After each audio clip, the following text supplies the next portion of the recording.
Welcome to episode 353 of In Touch with iOS, this show that talks about iPhone, iPad, Apple Watch, Apple TV, Vision Pro, Mac, and related technologies. I'm your host, Dave Ginsburg, and I have a brand new guest this week. I'm so glad he's here for the very first time. Eric Bolden. How you doing, Eric? Great. Glad to be here. I brought a friend. I see. He's got a, what was it? A red-tailed hawk. Yeah. Red-tailed hawk. So glad you're here. And Jeff Gamet is here. How you doing, Jeff? I'm glad you're back, actually. Yeah, I'm glad I'm back, too. Excuse me. I'm still not firing on all thrusters. However, you could probably say that about me at any given time. It's true. And last but certainly not least, Marty Jencius is here. Thanks for being here, Marty. How you doing?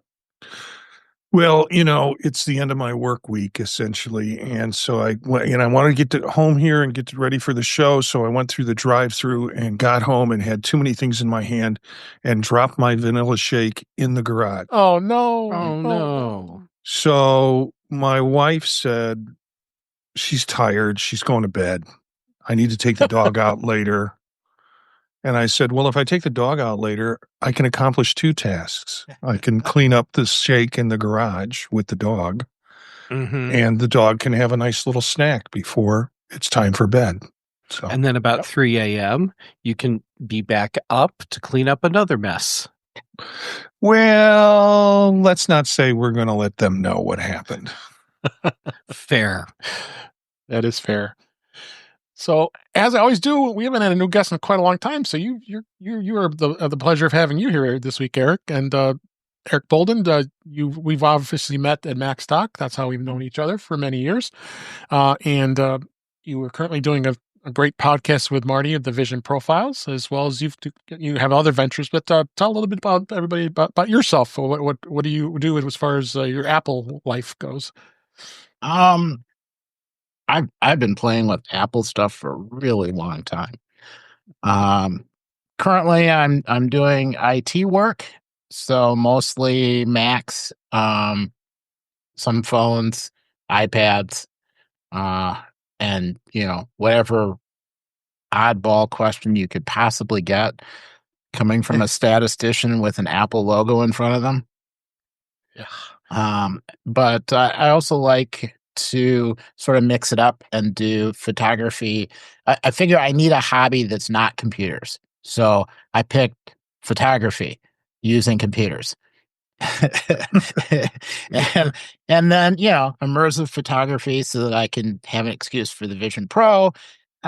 So it's been kind of neat. Recently, I've started trying to play with 2 Apple Vision Pros so that I can see if I can figure out how to do some of the collaborative stuff, and I discovered that lots of it doesn't quite work the way you expect, which is, I think, why there's a new beta.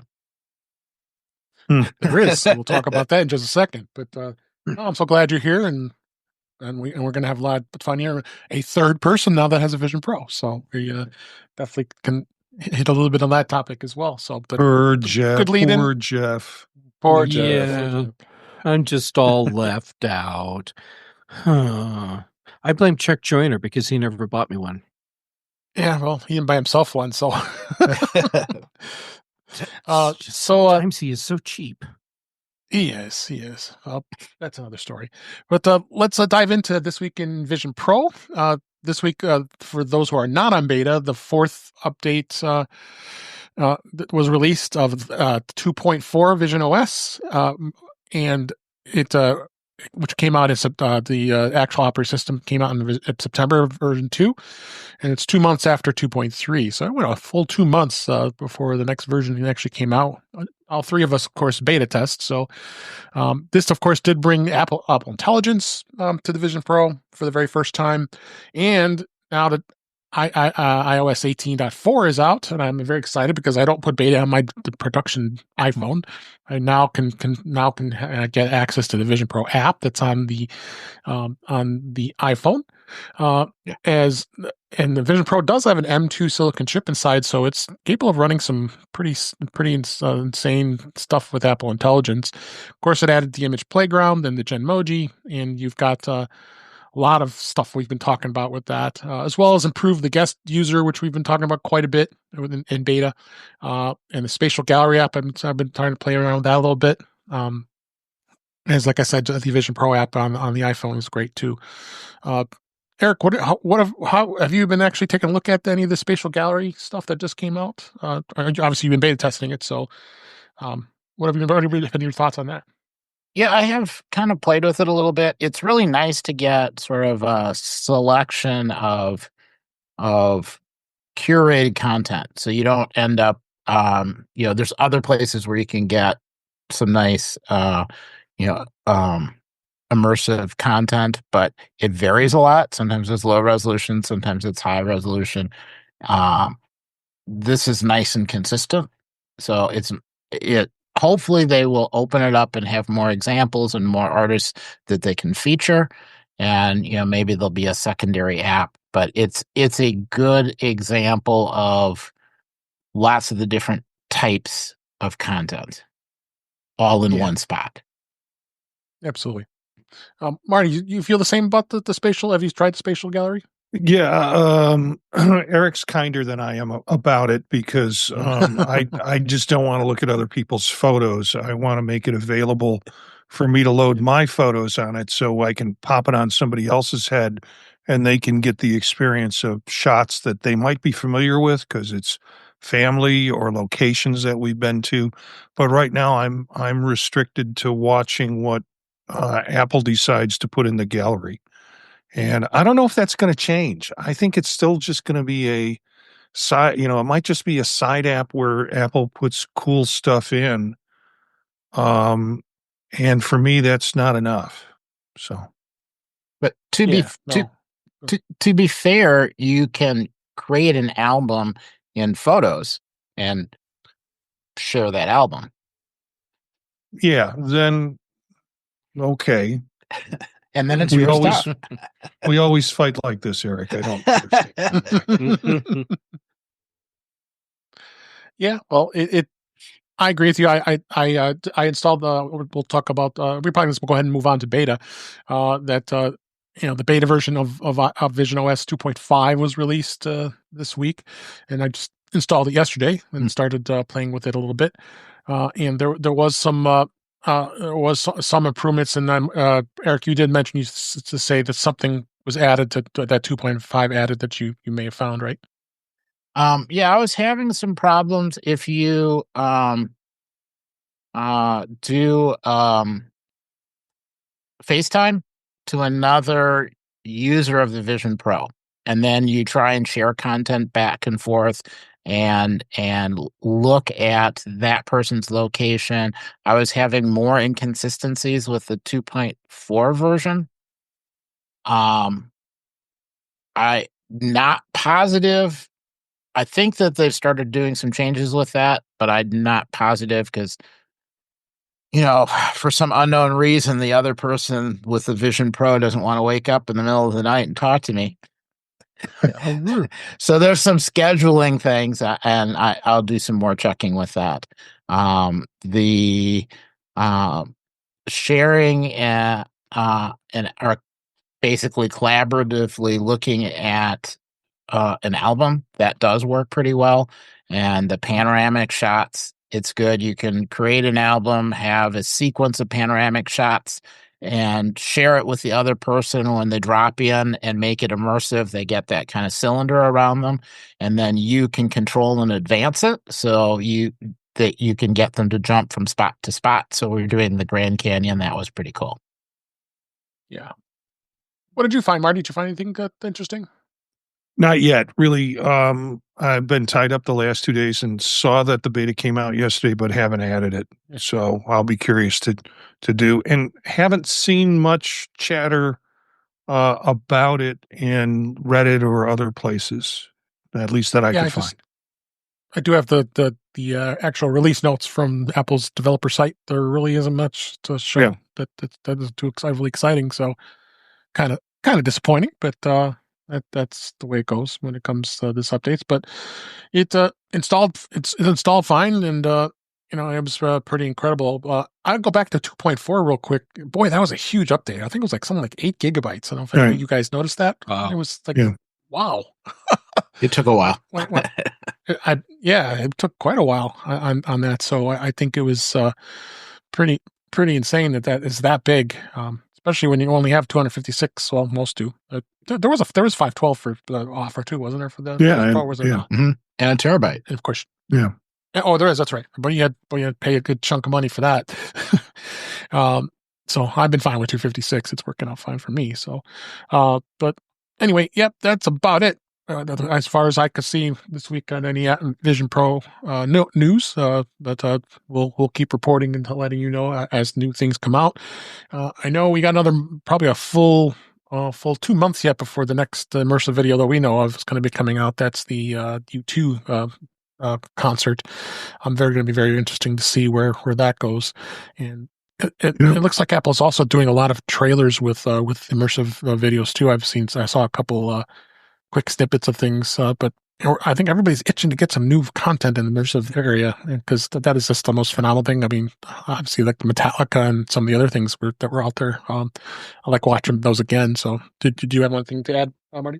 Yeah, I've heard some rumor bubbling up that there's not much in this upgrade, probably because we are moving closer to 3.0.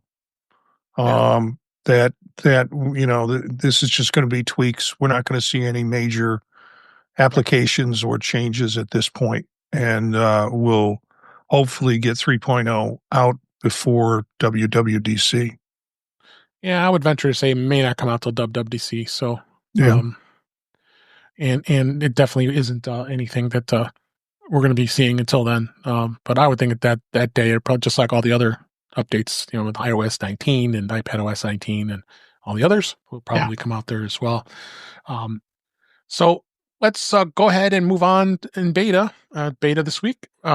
2 things came out. iOS 18.4 was released to the public, so everybody has it.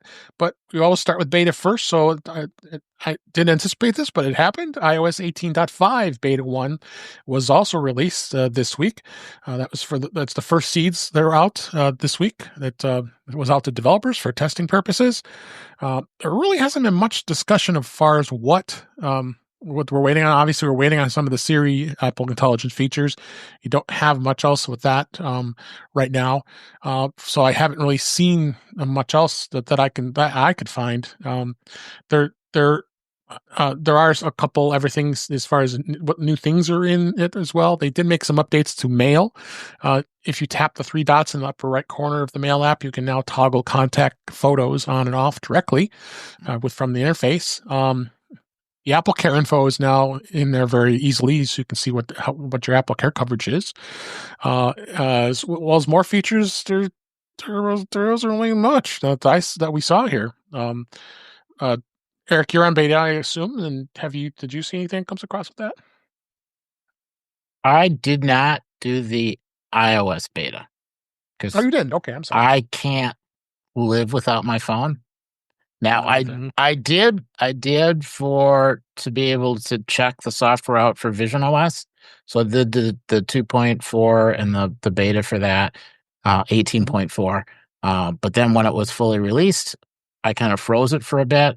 And I'm sitting there not doing the upgrade, at least until we finish doing this collaborative stuff. And once I tested it, then I'll do I might step back and say, well, I have to test this and see if we can get some stuff fixed. Good thing for me is I have a 16E, so I'm running beta on that, but I don't run it on my 16 Pro Max because, of course, like you said, daily driver, don't be stupid. Machines. Yeah, you'll regret it. How about you, Marty? Have you seen? Did you get iOS 16.5? Yes, I've got it on there. I haven't seen anything particularly new with it, but I'm stupid. When it pops up, I go, yeah, I'll push the button and go ahead and do the beta upgrade. I haven't had any problems. I don't know. I see reports, not on this, but just in general, Everybody warns, don't do it. Don't do it on your work machine. I have never had a problem. I don't know if I have some magical Harry Potter powers or something, but it just never happens. Just never happens. And I'm new to the game. So those of you who got burned like 15 years ago and are still holding on to that regret, I don't have that. Not yet. Yet. Yeah, yet. Anything you wanted to add, Jeff? There's nothing of value I can add to this. The only change that I noticed in the 18.5 beta is that the version number is now 18.5. Okay. Well, you got that one. So so at least there's that. So a lot of complaints with the Mail app because everybody liked the old Apple Mail design back, and there was some way you were able to do it in 18.4 and prior, but it was just a bunch of steps you had to go through. In 18.5, they did say that contact photos, as I mentioned, can be disabled right from it within the Mail app, and you also can disable categorization because I'm not a big fan of categories, and as well as you can disable the Apple Intelligence powered priority messages feature, which surfaces more important emails to the top of your mailbox. So there was a number of different easy changes to the Mail app if you wanted to change it back the way you want, like the way it was. Because not a lot of people like that design. I don't know, but what you guys feel what comes with the Mail app with that? I mean, some of you may not use it, but I kind of like the features and the look. I had some problem with the fact that summaries weren't always accurate, and that because I have way too much mail, it was really slow. So I get a bunch of cases where, there's a message, I really want to read it, but other than a blank space, there is nothing there. So I've been taking to flipping between the phone and a Mac just to read my mail, which is kind of not good. Yeah. You're not alone, Eric.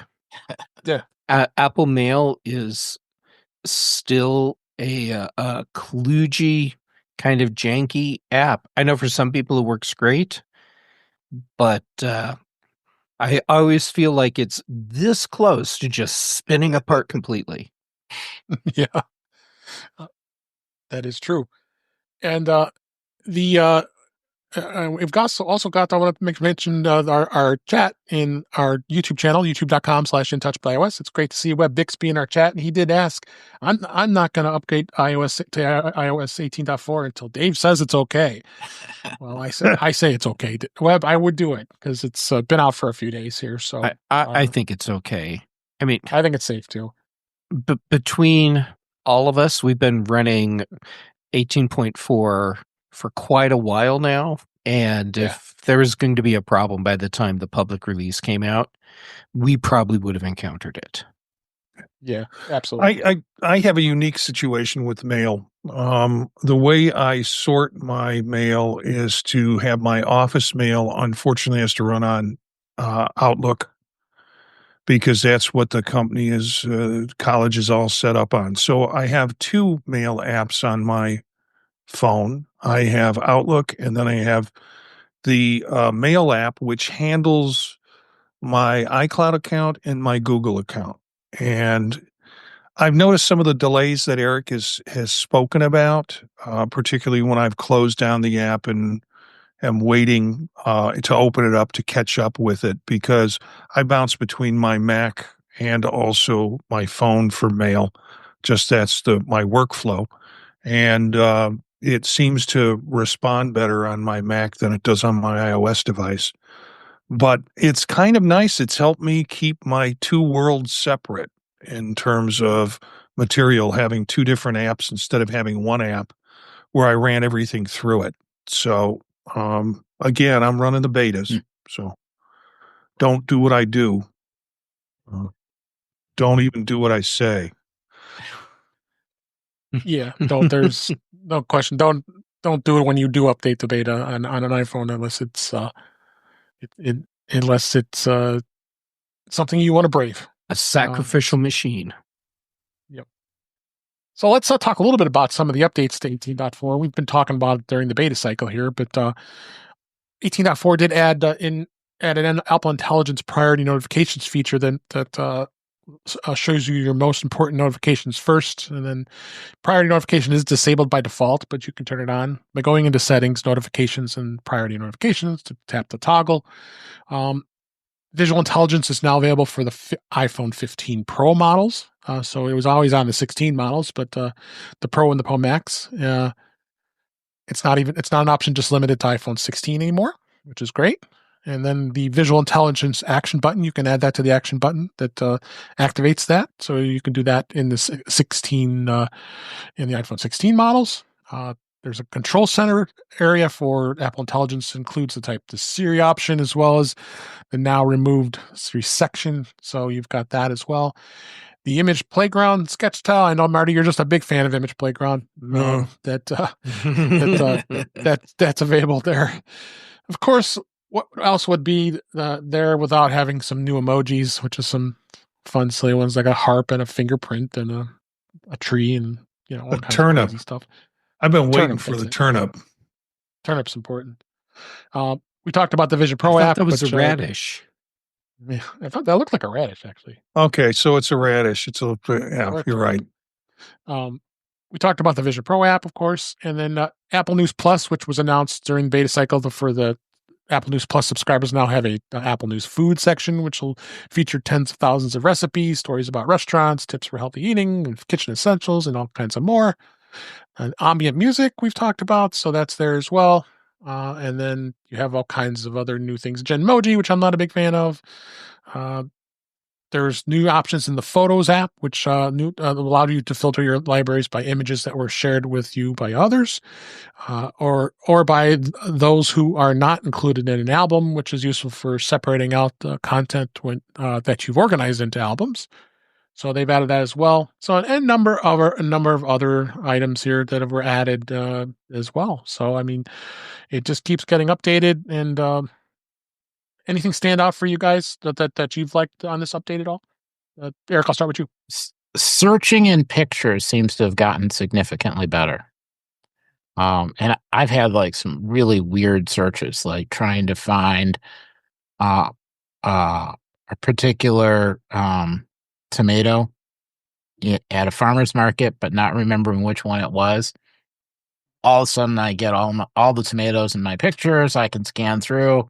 Yeah, so that's probably my most favorite feature is successfully searching photos and getting a result that I actually want. How about you, Jeff? I'm going to need to try and search photos again. I'd kind of given up. The new thing that I'm most excited about is what you're going to hit on probably next. So I'll just wait.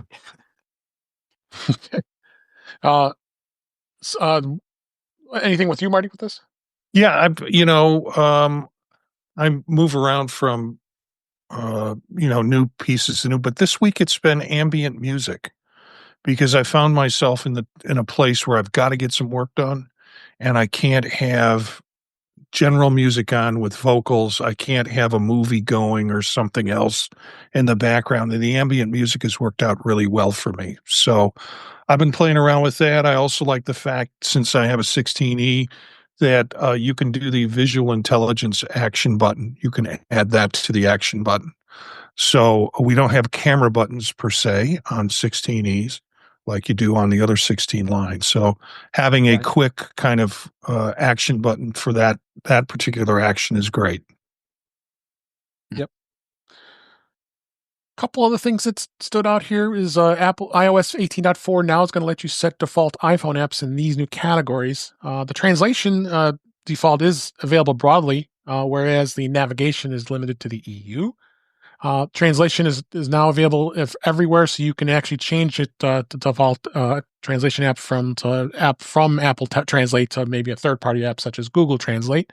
In the EU, you can now make another change, which is navigation. If you want to make Google Maps as your default maps program instead of Apple Maps, you could do that.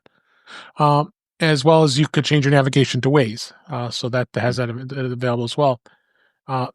In the US, you should see 9 category options, whereas the navigation 10th will just be the EU, which includes email, messaging, calling, call filtering, browser app, translation, passwords and codes, contactless apps, and keyboards.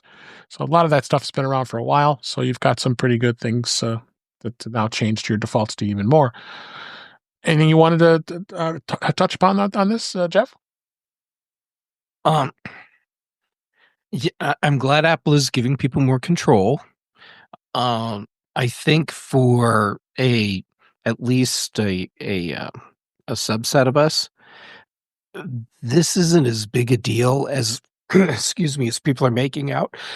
Excuse me, because we've already figured out the workarounds to use the other apps that we want as defaults anyhow.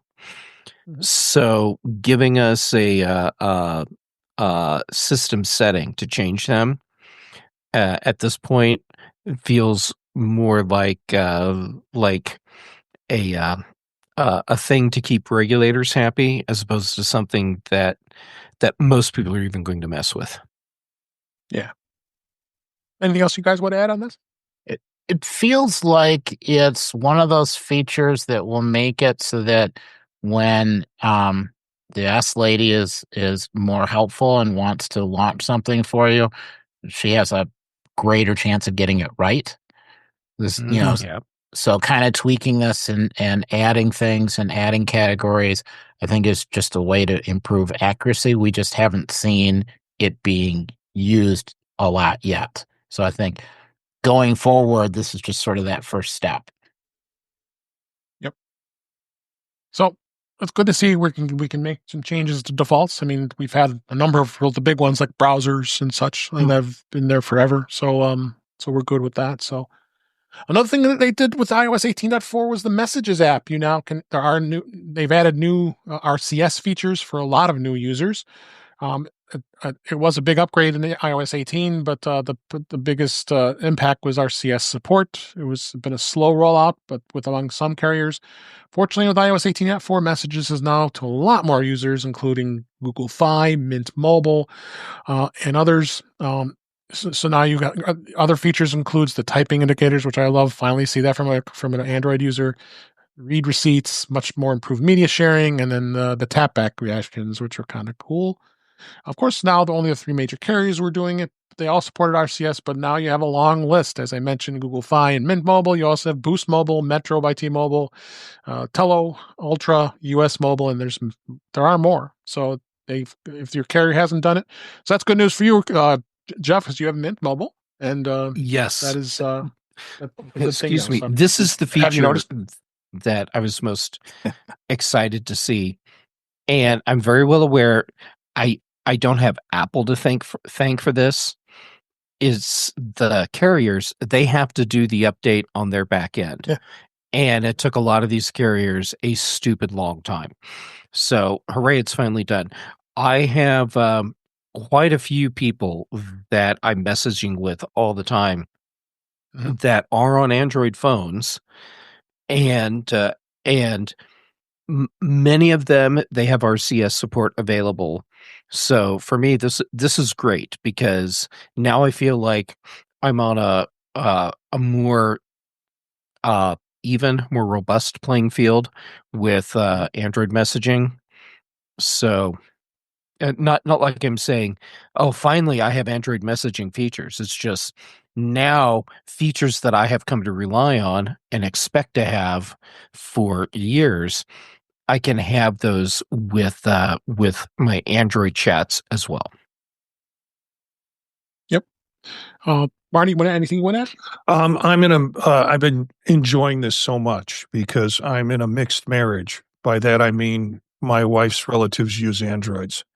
And it's always in group chat, it's always been a problem. I will sometimes send a notice back and that bar just hangs up and then dies. And I'm seeing less and less of that now. It's great for that purpose. And, it would be, oh, I can't do it on my Mac. I have to go to my phone because I've got some Android users and I might have to actually message them separate from the rest of the group in order to make it work. It's just working so much better. Yeah, for sure. Uh, Other Mac OSs that were updated, tvOS 18.5 was released. Nothing really to note to really talk about with that. But Watch OS 11.4 it came out with 3 new features. Interestingly enough, when it came out a couple days ago, when it was released, and the site had been updated to remove the update, so people had to wait a few extra days. So back then, 2 days ago, they relaunched it for all the users, and I went ahead and updated it. So Watch is working fine. Notably, some of the things it gained, including a new alarm option, emoji, and there's more. Matter-compatible robot vacuum cleaners can be added to the home app, as well as in scenes and automations. Simply use this lady and clean the living room. An option to allow a sleep wake up alarm to break through silent mode. 7 new emojis, of course. We've talked about emojis. And an issue where face selection may become unresponsive when switching faces that was fixed. So nothing of a crisis of as far as anything relatively new. So let's and you guys noticed anything with the watch that stood out? Nope. I wound up finding out about it, the update, after they started to announce the problem and pullback. And so when it was available, I went and put it on both my watches. So, yep. So also, Apple did release a new version of the Invites app. 1.1 is now available in the App Store. It coincided with 18.4's launch. There really isn't much excitement with this. It just has some stability and performance enhancements. So they just keep that up to date. If anybody doesn't remember, the Invites app allows you to create invitations and a little more robust than what the Calendar app does. So it's have you guys been using the invitations app? Eric, have you used this much at all? I tried it the first one and it seemed not quite stable. So Yep. I haven't come up with something where I need to invite people. So maybe next week. But I'm sort of looking forward to trying it because I keep hoping it will do more, or it will be kind of a jumping off point for some more automation stuff. Yep. I tried on the using it once, and it was in the version 1.0, and I even called the person that I was going to use this with. And I said, hey, just so you know, you're going to see this thing come through. It's from me, so it's legit. And they got it and then never accepted the invite, never looked at it. And I'm like, did you even see it? And they're like, oh, yeah, I just didn't care. And I'm like, holy crap, I told you. Anyhow. So my one attempt to try it out failed because of a lack of interest on the other end. My question is, do we know anyone that's actually using this app? Yeah, not too many. I'm not saying no one is. I'm just saying I don't know anyone that's using it. I used it once. Actually, it was the one time that I actually enjoyed creating something with Image Playground to be part of the invitation, and it worked fairly well. I sent it out to my mixed family, and the Android users said they got it. They might not have gotten the invitation, but they got a notice of it. And it, for all intent and purposes, it worked well. Now, I think part of what happens here is they might be fixing bugs, but they might also be reminding me, hey, folks, there's an invitation app. You might want to look at it. And I'll send an invitation to Eric to ask him to go tomato shopping at the farmer's market. That's worth it right there. Yeah, it is. So with that, there was a couple other things here. There was a bug that seemingly resurrects a previously deleted iPhone apps. It was actually happening. This was just discovered. There was several Reddit up threads on this and in the community support in Apple that reports of users who have, after updating to 18.4, immediately discovering that third-party apps and/or games installed on their devices were not there as they were before. going on these reports, the update had manifested into a bug that's causing apps to then reappear, since in most cases it appears that the apps had been deleted by the users months or even years ago, and then they reappear again. So there hasn't been really any other things said about this beyond it being some reports. I know you read Reddit pretty frequently. Or Marty, did you read anything about this? No, not at all. And I'm reading the article that you have posted from Mac Rumors, and they make it. Likewise, the bug is impacting users with devices that have never been jailbroken and have never used an alternative marketplace outside of the Apple Store. So, yeah.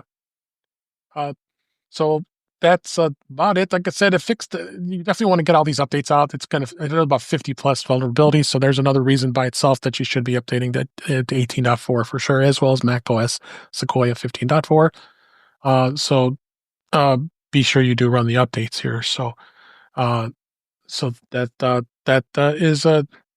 is a good thing here. And one other thing I will mention is, and you brought this up earlier, Eric, in our private chat. Apple did update the iWork apps that was announced today as we're recording for both iOS and iPadOS and macOS. It's got some new features on both those platforms. For example, these all require that to be on 18.4 and on 15.4. So this isn't for the previous version OSs. So you now can make text edits using writing tools directly into a presentation, spreadsheet, or document in Keynote. This feature requires Apple Intelligence, which is available on these models. So in addition, Apple has you can now export a presentation, spreadsheet, or document to another format using the Shortcuts app. 3 apps gained improved copy and paste integration with the free format. Each app has received a few other enhancements as well. So there was quite a number of different updates here. Even Numbers got some love with over 30 new advanced functions, including many others I'm not even going to go through here, but you can check that out. And Pages also had some updates as well. So, and it's available for both Mac OS as well as iOS and iPad OS. But again, you have to have the latest version to do this. Did you try these at all, Eric? A little bit, and I was also, whenever they do updates, I check on the Vision Pro to see if there's anything. And the Vision Pro, it seemed mostly bug fixes and some speed up things. They didn't really add anything else. And it was like right before the show that I noticed the update. So I haven't had a chance to play yet, but I am ever hopeful because I want to do some more presentation stuff with Keynote and multiple Vision Pro users. And you guys look at the iWork apps yet? I just checked I checked my version, and I haven't upgraded it yet. So I'm having the random long-standing bug with the iWork apps and updates, where this time the updates are not showing up in the App Store app on my Mac under the update section. Yeah, it's a weird thing that happens, I guess, randomly to people, and this time it's my turn. So if that's you, the fix is you go into the App Store app on your Mac, you go to the iWork apps, and then you can update directly from there. It's a weird bug. Yeah, I've got 37. I've got 37 updates that I was paging through it to see, and then when I didn't see the iWork as being part of it, I thought, oh well, maybe it upgraded with that, and then I went to check the apps, and it's nope. So I've got some work to do after the show. Yes, you do. Yes, you do. Speaking of work, we can move on to In Touch with Mac. This week, Apple did release macOS Sequoia 15.4. The mail categorizations and more were released on this fourth major update. And you can go out and, like I said, it's bringing the mail categorization to the mail app. I stopped using the mail app, honestly, so I've never been a big fan of it. But there wasn't really much else that I saw. You get the same thing with the food section on the News Plus, and then the photos updates we talked about in iOS and iPadOS. So there really wasn't much there as far as that goes. macOS 15.5 was also released in beta, and that was just right off of when 15.4 just came out. So again, not much that we know of any functionality in the beta just yet. So that's a new in the beta world. That's beta 1. So again, don't put it on your production device, people. So the other thing here is I found this little quick tip here in Mac here, saving time by resizing your images on Mac with a quick action. It can be easily done in the preview app, but the workflow requires you to scale the image to a specific size for uploading to a blog and such. A quick action, it could be a much faster way of getting it done. This was the article in Mac Rumors. I thought this was very interesting, and I need to put this in here. It's using the Automator app, but that's going from the old days here, the Automator app, but it's still there and still does its good jobs, right? From the old days. Then, it's still new to me. I'm from AppleScript days. That's true. AppleScript is old. I think I still have my AppleScript book on my bookshelf behind me here. Nice.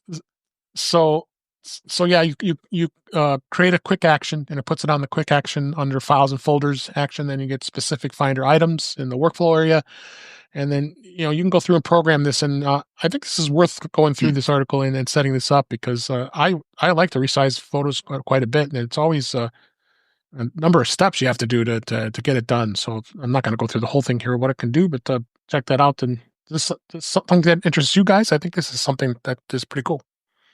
I'll give this one a big high five. Using Automator for image manipulation, that's one of those cool things that you've been able to do for a long time, but a lot of people don't know it. And I've had various workflows over the years where I would have to batch resize images or batch something else to images. And using an Automator action like this is just super cool. And then take it a step farther, attach it to a folder. So you just drag the images into the folder and it just happens. You guys want to add anything to this? I guess I'm new school. The article interests me, but for me, it's take the picture, drop it into an app like Resize, or there was another one that I used, ImageWell, and ImageWell was on and off in terms of different versions. Like it's not working, then it's working. I probably will use a separate app for doing this. I'll have to go through the article and tinker, but try it out and see if it's any more efficient. Marty, this is efficient if you need to do the same thing a lot. So, meaning, you're going to have an image that needs to be resized to, it's a specific size image, always resized to another specific size. Yeah. Something like this is super cool. Yeah. Yeah. Anything you want to add, Eric? Yeah, I can't remember if it was there before or not, but in Photos, you always used to be able to copy edits and then paste them for, like adjustments and stuff. I think the interface, when you do that, also lets you to apply crops. And I don't remember seeing that before. So I'm not sure when that showed up. But that's also convenient if you have a whole pile of pictures where you're changing it and you're resizing it. I don't know if it's as precise as this. So I really want to play with this one, because being able to specify the exact size is a big thing. Oh, for sure. All right, Eric, take it to the next level. So it resizes, set it to a specific image format, and then keep your Automator action going. So once it's done, then it moves it to the specific folder that you need it to go into, and then have it fire off a message to Marty to let him know that you're more efficient than he is. Huh? Yeah. He doesn't have to go to the trouble to do that to prove that fact. Yeah. Next topic I want to talk about here, and I've talked about this before with the Apple Watch and having the ability for the watch to do some non-invasive glucose monitoring. And Apple's been attempting to develop this for over 15 years of work in making this a reality in this consumer device. Mark Gurman went through and is saying it's going to be many, many more years away for this to be a thing, which is kind of sad. I think this is something that, I use the Dexcom. I'm having diabetes, and it works okay, but it's still intrusive because I still have to pop something onto my arm, and it is a needle that's going in there, and it stays connected for 10 days. But this is supposed to be something that's intrusive with the watch. And I mean, obviously the technology's got a bit of ways to go. Is it going to be able to do something like, you think about it, how can it really scan through your skin and measure your blood glucose level? I'm sure Apple and their engineers are doing all kinds of work to do this, but it isn't perfected yet, because we know how Apple works. When if something isn't perfected, they're not going to release it. Well, maybe Apple Intelligence, but that's another story. It really originated during the Steve Jobs era, and that he was going to have some sort of watch sensor that can you can see if they're pre-diabetic, and the health focus apps that they're trying to do aimed at diabetes prevention. So I just don't know. They may be offering another new AI-powered health coaching feature that can help health recommendations and lifestyle, but it's not going to really be part of the health service with Apple. So I just don't see this coming anytime soon. Jeff, what do you think on this as far as this? When is this going to happen, or if it's going to happen, really? It'll probably happen at some point. But yeah, of course, it's years away. And keep in mind, Apple isn't the only company that's working on this. There are medical device companies that have been trying to overcome this non-invasive glucose monitoring for a very long time. So it's not like Steve Jobs was the person who came up with the idea, but yeah, Apple's definitely been pushing to try and be a leader in this space. This is really hard stuff, and it's something where you have to get it right the first time. And I don't think anyone is at a point right now where they would feel comfortable saying, yes, we are very close. We are months away from releasing a legit non-invasive blood glucose monitor. I don't think anyone's there yet. We're years away. Keep in mind, once it's developed, well, at least today, who knows with what's happening with all the government layoffs in the U.S., but at least today, there's an extensive review process that these devices have to go through with the Food and Drug Administration before they can be authorized for general consumption, if you will. And that takes a long time too. This isn't something Apple's going to surprise us with at WWDC. Right. That's for sure. So, what do you think, Eric? Yeah, I definitely agree with that. And even if they had something ready to go, it would take a while to then convert that over to a new model and get that, that adds time. So the testing adds time, the create a model and ship it adds time, and if the sensor's not ready yet. So yes, kind of managing expectations, pushing them out their ways is good. Apple doesn't want to have another thing like Apple Intelligence that they talk about but don't ship. Yep. I was so depressed by the news that I had a candy bar. I mean, the groomer just depressed me for a couple of days, and I got a bag of chocolate down here that I work into when I need it. I would say, to their advantage, there are devices that are able to do kind of optical stuff through the skin. And my understanding is that's sort of where it's going. And by that means they'll be able to determine sort of the level of sugar in somebody's blood, and that's how they'll get their numbers. The advantage is it's non-invasive. I would imagine those devices that are invasive, like the things that Dave and I wear on our arms, that we have to needle ourselves each week with, or every other Nowadays, week yeah. with. Yeah. Probably took a lot more FDA approval than what essentially an optical sensor would do. Now, as far as I'm concerned, Apple can inject me with nanobytes, and if it will give me my blood sugar. This is the sales pitch I keep telling my wife every time I need a new watch or want a new watch. Let's put it that way. Let's be honest. But honey, this is the one that puts nanites in me to constantly monitor. So I have to have the watch for the monitoring. Yeah, that's true. So we'll see where it goes. That's for sure. I'm going to definitely keeping my eyes on this, but I think we got a bit of ways to go before we're going to be anywhere near that. So before we move on to the news, I've been working with this Etsy site for quite some time because it has some pretty amazing Apple centric posters.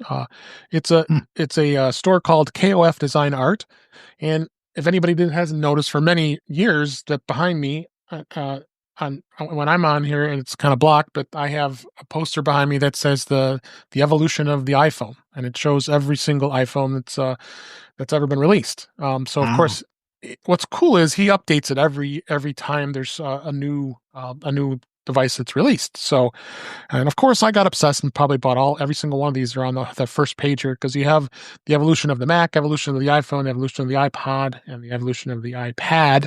And I, of course, own all four of those.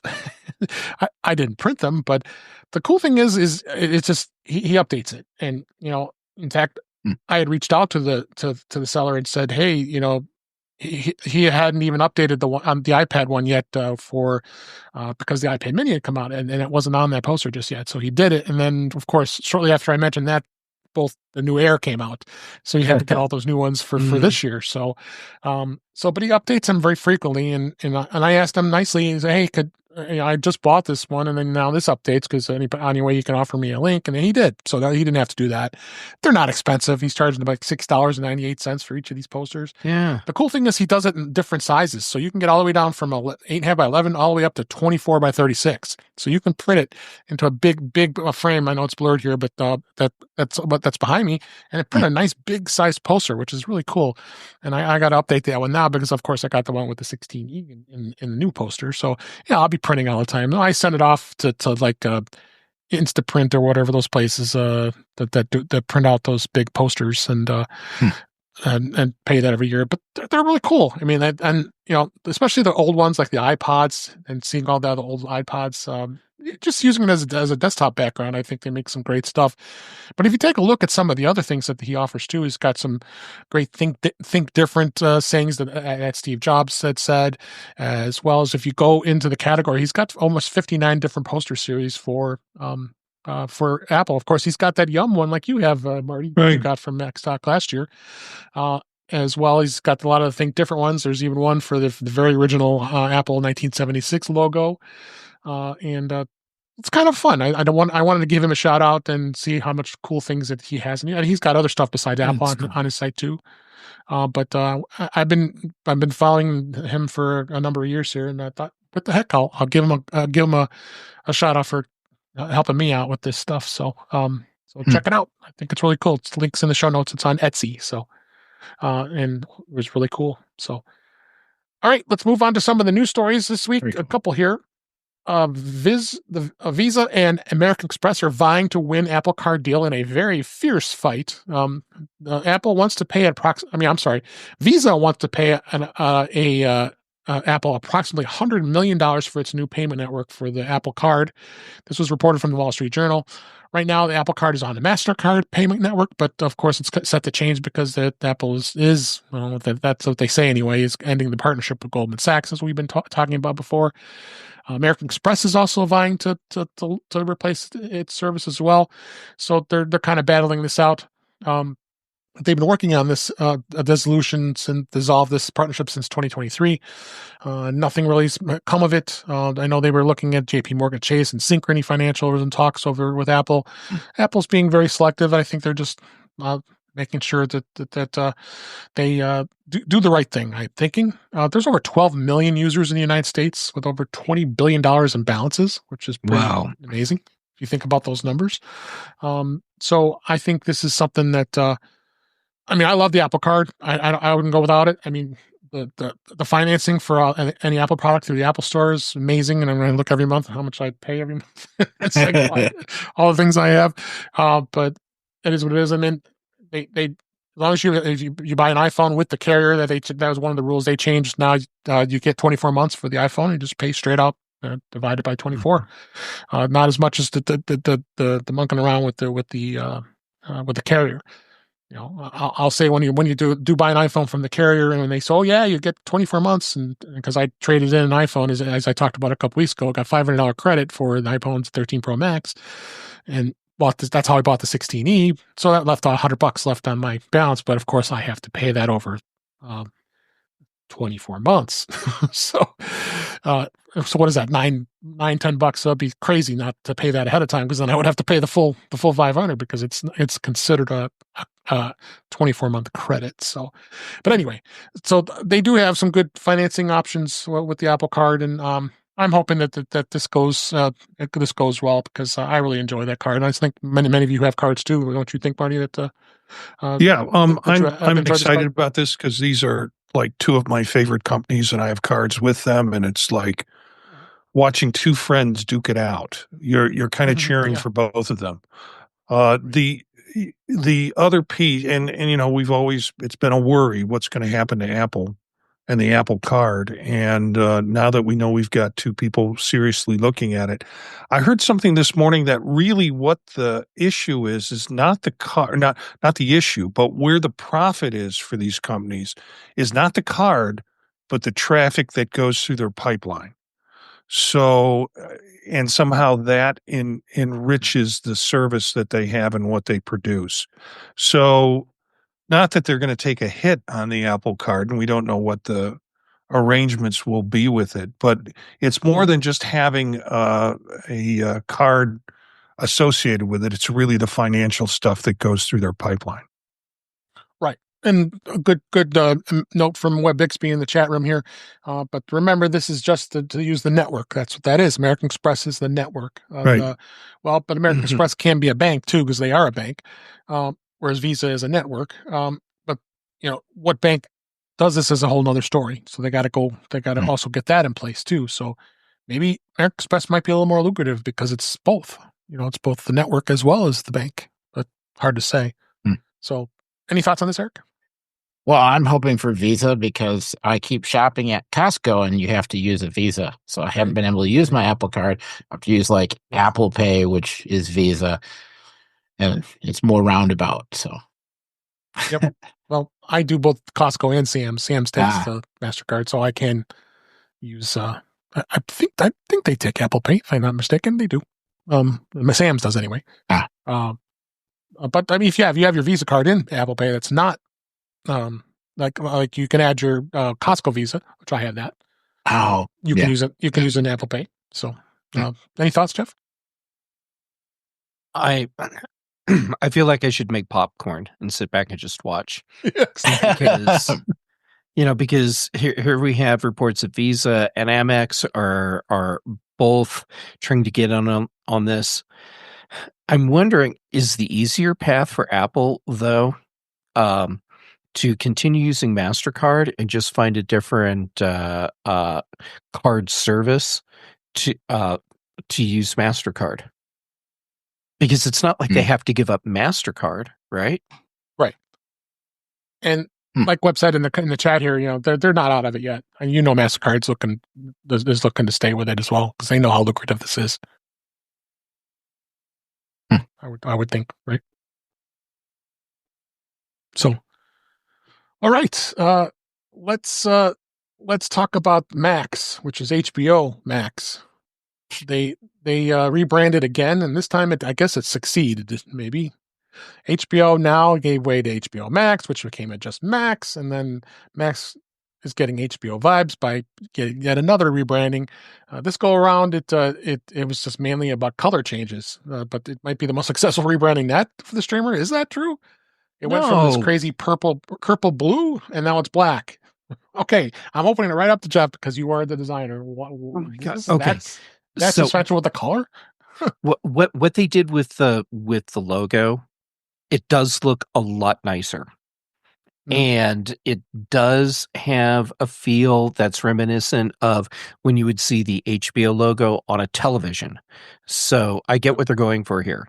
This is still a crap rebrand because it doesn't have HBO in the name. The single most recognizable entertainment platform outside of Disney. And I think that they theme song that they always dropped that play from too. their name. Yeah, I remember that theme song that before every show they would play. Da da da da da. Right? You know? Yeah. Yeah, that was synonymous to HBO too. Dropping the HBO part was, I think, a horrible mistake. I kind of scanned through this article, and the author's like, "Yeah, and this makes sense. It shouldn't have HBO in the name." Wrong. It's an HBO product. It should have HBO in the name. Put HBO with the new logo they created, and that's a nice logo. And everybody says HBO. I mean, you look John Oliver. I mean, last week tonight, biggest show in the world on that network, and he always says HBO. I'm HBO, and a lot of others do. But the HBO's got. I mean, Max does have some great shows. I mean, there's a number of shows I've been watching right now. Yeah, HBO has a lot of great shows that they stream on Max. Yeah, on Max, right? But they've even changed it now, where you actually can watch the live channel now. They now have that on there, so you can watch like HBO, HBO East, HBO West, without those like it was on cable. But then I got a lot of great shows. One of them is The Pit, which is the from Pittsburgh Hospital, and Noah Wiley's in it. It's a really great show. And The White Lotus is out now, and that's a good Does show. Noah Wiley do anything other than medical doctor in a hospital shows? Yeah. Yeah, apparently, because it's been 30 years since ER when I last left the ER. So, Dave, this is just going to spark another argument in our household because my wife was trying to find HBO Max on her iPad, and I said, "Honey, it's Max." And now you're telling me the logo's changing again because she wanted to watch The Pit. And we finally set it up so she could do that, but she was fixated on this HBO Max, looking for the HBO Max app or icon on it to get it set up. Max. Yeah, it's Max. So no surprise here. There's always something changing with streaming these days. Last story here of this week. New Plex mobile app with streamlined interface is rolling out to users. They did roll out a new version of the mobile app, and it's a fairly major redesign that features expanded artwork, streamlined navigation, and a dedicated tab for centralizing media libraries designed for personal media pros, as a quote unquote.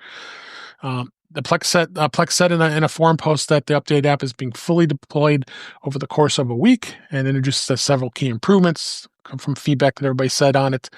And it was released as Plex did previously announce that there's going to be some subscription price changes. Starting on April 29th, the company is going to increase the cost of a Plex Pass to $6.99 monthly or $69.99 annually. But of course, those who have a lifetime Plex Pass, which I do, and paid less than $100 for it, I think it was a good move on my part doing that. So, but cool to see Plex continues to evolve their app. Don't you think, Eric? Oh yeah. In fact, I finally just got my Plex Pass. If I can ever get my network working, so I can share things, but it works great in the house. Yeah. So yeah, I've been pretty happy. On my with Synology box. My Synology box is running it in NAS. So, any thoughts, Jeff? I am looking forward to seeing the new app on my Apple TV because I know there's some good features in the new app. Absolutely. And we have yet to tax my Raspberry Pi Plex server. So I'm going to go with the code that they've written is pretty efficient. Yep. Marty, you don't have a Plex server, right? I like I said, I have purchased the Plex app for years and years and years. I do have a Synology, tried to set it up on Synology, and my limited skill set didn't make it run the way I wanted it to run. I have a whole collection of things that I've got on stored media devices that I could probably put on it to run it. So yeah, you're tempting me to go ahead and play do it again, and try and make these things work, which is always the fun part of these shows, because you three guys always come up with ideas that seem to work well for you, and it's like, what about me? I got to make this work now. So, But Marty, here's the dirty secret. We don't tell you about it until we've gone through the pain and gotten it to work right. And then we start talking about it. So to you, it sounds like we had this easy peasy, super breezy setup, when in fact we probably went through days of wailing and gnashing of our teeth while we got it sorted out. and you tell me not to load betas? I mean, it seems like that's the same process. That's fair, but when I completely hose my Raspberry Pi, I just pull the SD card out and pop another one in. Yeah. There you go. All right. Well, before we go, I wanted to talk about Macstock. Macstock is coming up on July 11th, 12th, and 13th. We've got, I'm going to be speaking, as well as Marty, and I think Jeff Gamet is. I think Chuck Joyner is. I think there's going to be Brian Flanagan Arthur speaking, and a number of others that he's announced already. We want you to come out and see us and have a blast. It's 3 full days of fun with everybody here. We'll probably do a live podcast there. You never know. We're at 98 days before we, as I'm looking at this as we're recording today, and the theme is share. So they're going to be doing a lot of sharing of different information. So you can get yourself a weekend pass, and it's a great deal. They will include lunch, as well as you get a commemorative Macstock T-shirt. I've got all 10 of my T-shirts somewhere, as well as 10 of my mugs. There are probably going to be some potential evening activities and lots of swag. So it's going to be a lot of fun here. And in fact, I'm on the site, and he does have everybody's pictures posted to who is speaking so far. Well, look at that. Brittany Smith is speaking. That is official. I did not know that. As well as Brett Terpstra. And there is Marty's son Wilt is going to be speaking too. That's amazing. Kirsten Say is going to be there like she was many years past. And it looks like there's a new speaker, Chris Cook. I do not know her. So those are the people that are up there so far. As well as Macstock is going to have a great sponsor with Ecamm. I can't wait to see that with all kinds of stuff they're going to be there talking about. So come check it out. It's, like I said, July 11th, 12th, and 13th. It's coming up very soon. One of the great things is I have an exclusive coupon for In Touch with iOS viewers and listeners. If you use the code INTOUCH50 at checkout, you will save $50 of the cost of the tickets. So all you have to do is go to max.conferenceandexpo.com, or better yet, just go to our link in the show notes to register. Use that code, and you will save $50 on that discount there. You can't beat it. Also, I've got a link to the hotel rooms that are available through the hotel that's nearby that are not nearby, that the hotel we're going to be having the event. From previous years. So you also get a discount for a room. The room is really good pricing. So you can't really beat that. So please join us. All 4 of us will be there, and many other of our friends, and hopefully some new friends. So again, go to Macstock.conferenceandexpo.com. Use the discount code INTOUCH50 at checkout, and you will save $50 to come see us at Macstock. I can't wait. I'm sure you guys can't either. It's going to be fun. It's a blast every single year. It really is. So come check us out. So with that, let's go ahead and wrap up for this week. Thank you guys so much for being here. We had a great show this week. Let's go ahead and wrap her up. This is a wrap. That is a wrap for this week. Please send your comments, questions, and suggestions to our email address, which is feedback@intouchwithios.com. Follow us on Blue Sky and Mastodon. It's at InTouchWithIOS. Support the show. Buy me a coffee at intouchwithios.com/coffee. We would really appreciate it. you can become a patron of the show by going to patreon.com/intouchwithios. We have 2 tiers available to support the show. We would really appreciate it. Make sure you like, share, and subscribe so you're notified when we're live streaming, which is Thursday nights at 8 p.m. Eastern Time, 5 p.m. Pacific on our YouTube channel, which is youtube.com/intouchwithios. So it's great to see Web Bixby and many others out there. Thanks for being here this week. And you can watch the current live stream and the past live streams, as well as listen to past shows. Visit In Touch with iOS magazine on a Flipboard, where many of the topics we discuss are flipped into that magazine. The link is in our show notes. You can subscribe to the show in your favorite podcatcher, including Pocket Casts, Overcast, Apple Podcasts, and many others. But better yet, just go to our website, intouchwithios.com, where all the links to all the ways to listen to us are on that site. I am Dave Ginsburg. You can find me on Blue Sky and Mastodon at DaveG65. Eric Bolden, thank you so much. First-time guest, and hopefully more to come here. Where can people find you? I can be found on Mastodon at EA Bolden at techhub.social. Also on Blue Sky at EA Bolden. Great. Thank you so much for being here. I really enjoyed it. We all enjoyed it. Jeff Gamet, thank you for being here. I'm so glad you're feeling better. And where can people find you? It's feeling better is a relative thing compared to where I was last week. However, I'm super happy that I'm well enough that I can be here and hang out. So people can find me on social media as Jay Gamet, and I'm doing most of my posting right now on Mastodon and PixelFed. And then for shows, let's see if I have the energy to get through all this. Tuesdays on Chuck Joyner's Mac Voices Live, here with you on Thursdays for In Touch with iOS, on the British Tech Network for the Big Show on Thursdays and the Mac Show on Fridays. Brian Chaffin and I do The Context Machine, and Patrice Brendamore and I do Retro Rewatch, and I hope that's all of them because I just ran out of breath. That's 6. I think you're good. Okay. Marty Jencius, thank you for so much for being here as well. Where can people find you? Jencius, Jencius, at Blue Sky, also at mastodon.social. Eric and I do a show on Monday nights at 9 o'clock, Vision Profiles.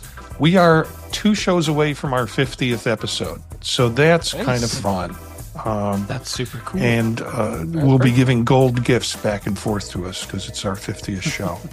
And then Tuesdays with Chuck Joyner on Mac Voices, Wednesdays with the Old Mac Gang, also doing a show with my son called Gear Up and Go, and you'll meet him at Macstock if you join at Macstock. Thursdays here with Dave. Thank you for having me here, and it's always great to be part of this group. Absolutely. And last but not least, I want to make sure I shout out to others that made it in the chat this week on youtube.com/intouchwithios. Jim Ray, great to see you. Thank you for being here this week. We always enjoy you in the chat, as well as Cletus. Cletus Heaps made it to the chat as well. Thanks for being here. We appreciate it. All right, with that, thank you for listening. Thank you for watching. We always love doing the show, and I can tell you we'll probably be, in fact, I know we will be back next week. But until then, thanks for listening. Thanks for watching, and we'll talk again.